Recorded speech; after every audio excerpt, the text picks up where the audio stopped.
Under a state of emergency with tens of thousands fleeing their homes, has peace fallen apart in Colombia?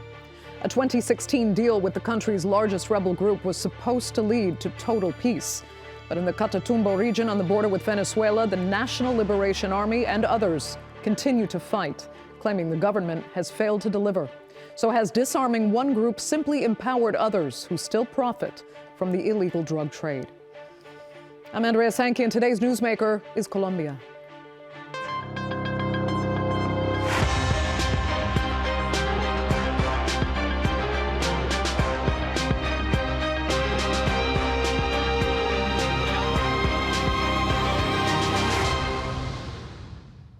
Well, it was a historic moment in Colombia's troubled history when a peace deal was signed with the country's biggest rebel movement, the Revolutionary Armed Forces of Colombia. After more than half a century of civil war, there was finally hope that progress was being made, especially with a former rebel fighter as president. Today, though, Gustavo Petro is fighting to salvage any semblance of peace from that historic deal with one of the most brutal outbreaks of violence and instability unfolding on Colombia's border with Venezuela. Here's a look. Colombia's search for total peace is falling apart. Clashes began in the country's northwest region of Catatumbo between the National Liberation Army, or ELN, and remnants of the Farc military group in mid-January. The government responded with a state of emergency and sent thousands of troops to the area. The fighting so far has displaced more than 53,000 people and killed dozens. There were bullets everywhere. The next day, everyone had to leave. We left with a few things. Clothes. We managed to take out about 3 things. It is a major escalation in Colombia's 6-decade-long internal conflict that's killed 450,000 people. In 2016, Colombia signed a historic peace deal to end the war with Farc, the country's largest rebel group. But many smaller armed factions have since filled the void. An ex-guerrilla himself, Gustavo Petro took the presidency in 2022 with a promise of total peace. He negotiated with armed groups and launched social programs to end Colombia's endemic violence. He also reached a temporary truce with the ELN last year, but that's not been extended. Following the recent fighting, Petro suspended talks with the ELN, saying the group does not want peace. Meanwhile, the ELN now warns the government of a total war. If more military continue to arrive in the territory, the confrontation will most likely continue, because we are going to defend ourselves, and we are going to defend ourselves as an insurgent force. We are going to defend our accumulated history because we have accumulated 50 years in Catatumbo. Colombia's defense minister has responded defiantly, saying the insurgency will be met with the military's full force. The problem is complex, but it can be solved. It requires work, effort, dedication. We are going to have to make a lot of sacrifice. We are even going to have tears. But in the end, we are going to achieve it. People in the region are tired of the seemingly endless suffering and violence, and they are yearning for peace. We want the war to stop. We are suffering. Many children, many grandparents, many people are suffering.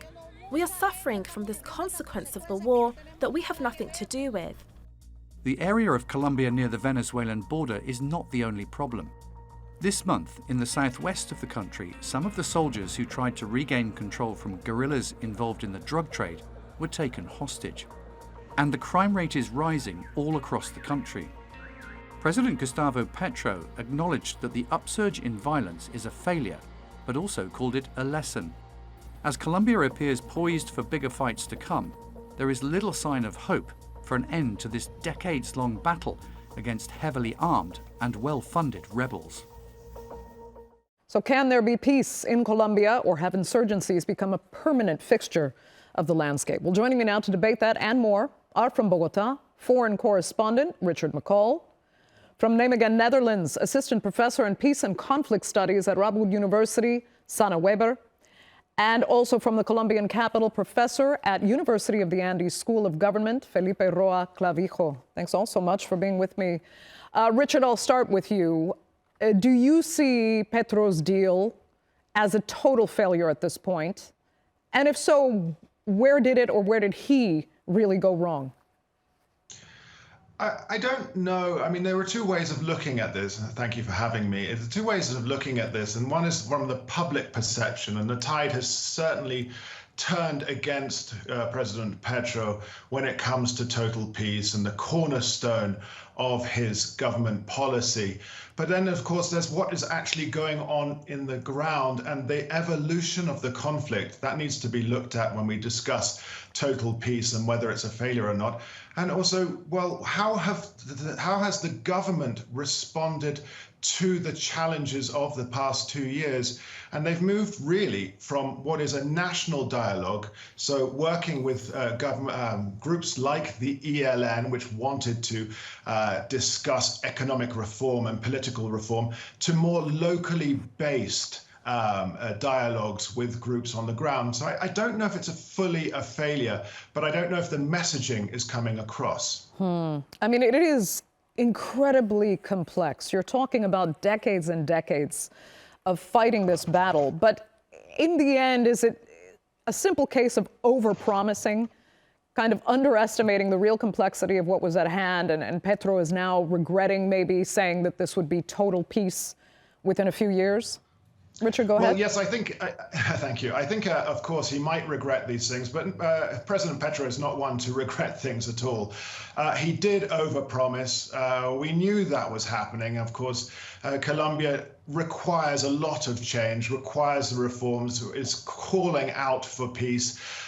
When he stood up at his inauguration and talked openly about total peace, we have to say it was a refreshing look at the situation, the complexities in Colombia. For how long has this country been in a state of conflict? And to hear someone talking and speaking to the military as well and saying you're not going to be judged on lives taken, but lives saved. This was a refreshing look at things.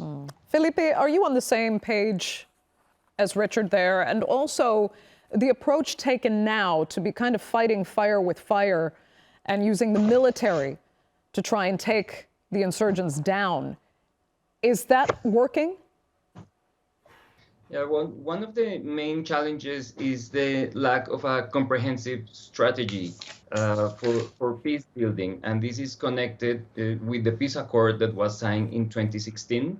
It was supposed to build local conditions for rural development, that is access to education, infrastructure, health, so that regions in the country will be better equipped to build development conditions. That strategy in the long term has been failing, and it has not quite achieved what it was supposed to in terms of development of communities and creating peace building conditions.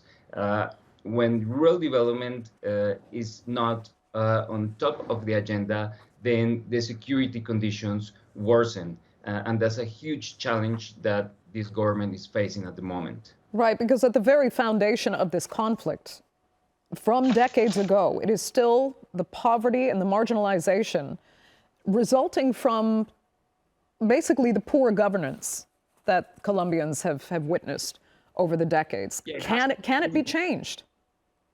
It has to do with state presence and how the state is building development conditions for rural population.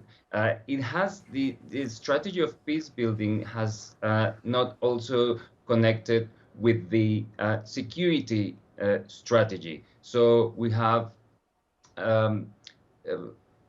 people who have signed the peace agreements, former combatants who are also being killed in these regions. So people who lay down their arms or weapons, and they are getting chased and killed in these conditions of worsening security. So this is also a long-term strategy that is failing for the country. Okay, Sanne, I'll turn to you now. I mean, first of all, do you think Gustavo Petro is using the proper approach? Because as we said at the foundations, there is the social distress, the poverty, the marginalization of so many people. And for the youth, they can argue, especially in rural areas, democracy hasn't served them. They have limited education and opportunities, so joining the rebels is an option. And with drug money involved, at least they get some sort of financial security, if I can go as far as to call it that. Yeah, I think you're absolutely right. The conflict is so complex that there's no one easy solution to it. So, of course, military means can provide one option, but I think the experience also with the Farc has shown that it's not enough, right? And I think Felipe has already explained the really difficult conditions in a lot of Colombia's countryside. And to really demobilize armed groups, they also need to have incentives to lay down their arms, right? And for many members that were part of armed groups, laying down their arms is simply not a very appealing option if the alternative is going back to very rural communities that are very marginalized and where making like a decent living is very difficult. And with a team of researchers from the United Kingdom and several universities in Colombia, we've done research, for instance, in Quibdó, in Chocó, one of the poorest regions of the country, and we've really seen how complex it is. So young people there, they really feel that they have very few prospects for the future, right? There's extremely high levels of unemployment, high corruption, people have very little trust in the government, and on top of that, there's a lot of violence, also urban violence.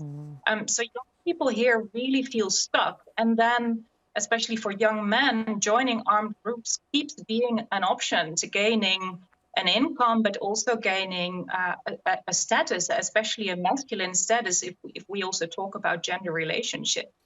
So really fixing this problem is very complex and takes a long time, and also really investing in development, in giving young people alternative, right, which can be. This is a battle really fought around the world when it comes to dealing with poverty. But Richard, let me come back to you, because there's another potential layer of complication here, and that is the question of how much Venezuela is actually involved, especially when we talk about the regions on the border. It's more than just geography. It's alleged ties to the ELN and the alleged complicity, some say, of the Venezuelan government. What are you seeing there? Is there a deliberate intention here to complicate the situation for the Colombian government? I wouldn't go so far as to say that. These regions along the border, of course, Catatumbo, I think you're referring to, Arauca, these areas which have always been out of government control, have really been the areas which show us today the complexities of a situation. How can you negotiate groups on a national level when it is now international with Venezuela? And this shows us as well how the conflict has evolved over time since 2016. Of course, there was, a movement between that porous border before 2016, but now we know for certain, of course. And it shows that it's a fragmented and multifaceted conflict that's going on, and these groups are basically criminal franchises. So how do you possibly address each one of them? The government at the moment is probably negotiating with varying degrees of success with about 10 different groups. You say Catatumbo is out of government control. Is it out of government control, or has it just been ignored? It's been ignored. Of course it has. It's been decades and decades of overlooking this area. It's been controlled by various different groups. Yes, the government has sent in, I guess, a battalion or so, and this will help. The military pressure will be critical as leverage for negotiation. But until, like Felipe and Sanne says, until there is actual genuine investment on the ground to improve the lives and the basic human rights of people in this area, I don't see there being any change. Right. Felipe, you know, there's another issue as well, in that at the end of the supply chain here are these customers. You know, cocaine is not a cheap drug. It usually goes to the wealthy in Europe, the United States, and elsewhere. And as long as that market exists there, it is going to give corrupt opportunities, criminal opportunities to disadvantaged people in developing countries, particularly in this case, Colombia. Is this being looked at? Now you have a very adversarial relationship between the Colombian government and the United States, for example. That doesn't help the problem, does it? If the demand for the drug trade is still there and the youth of Colombia is going to see opportunities in that. Yeah, it is important to highlight that the drug trade is what is actually fueling the whole conflict. Of course, there are other economies such as illegal mining, but coca production is the main driver of trade and demand that it's happening in this context. And what is happening, Sanne was already saying, in these isolated regions, there are no job opportunities. There are no prospects for living a better life, a good life for rural communities. And this is the space that drug traffickers are using to expand the coca crops. And actually, the coca crops have expanded after the peace accord. There was hope that the peace agreement of 2016 will voluntarily reduce the coca crops in the current country, but it actually created the wrong incentives, because since there were some incentives for substitution, for voluntary substitution, more and more farmers with no other economic opportunities actually expanded the coca crops. And this creates a huge crisis in these coca producing territories, mainly because when the drug prices are high, they can make a living, they make deals with drug traffickers. But a few years back, the coca prices were actually down, and this created huge problems in these territories, mainly because they didn't have anything to eat. So it's connected with food insecurity, which is actually one of the research areas that I'm exploring at the moment.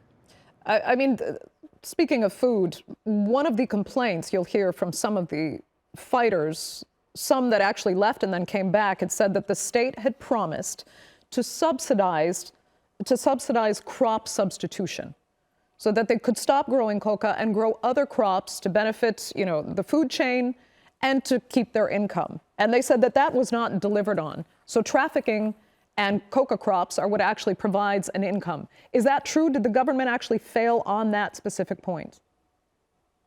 This is a huge broken promise. And there is no doubt. University of Andes recently conducted an evaluation of how was the process of delivering this support for voluntary substitution, mainly for rural farmers who were producing. And actually, a very small percentage of this support was delivered. So there's also a significant challenge in these people trusting or not the state. Right. So, Sanne, if these insurgents, rebel groups, whatever you want to call them, if they are choosing coca crops because they feel there is no other alternative, are groups like the ELN actually using the money that they earn, to help the impoverished people, which was supposed to be their ultimate goal? They're supposed to be the Robin Hood for the poor.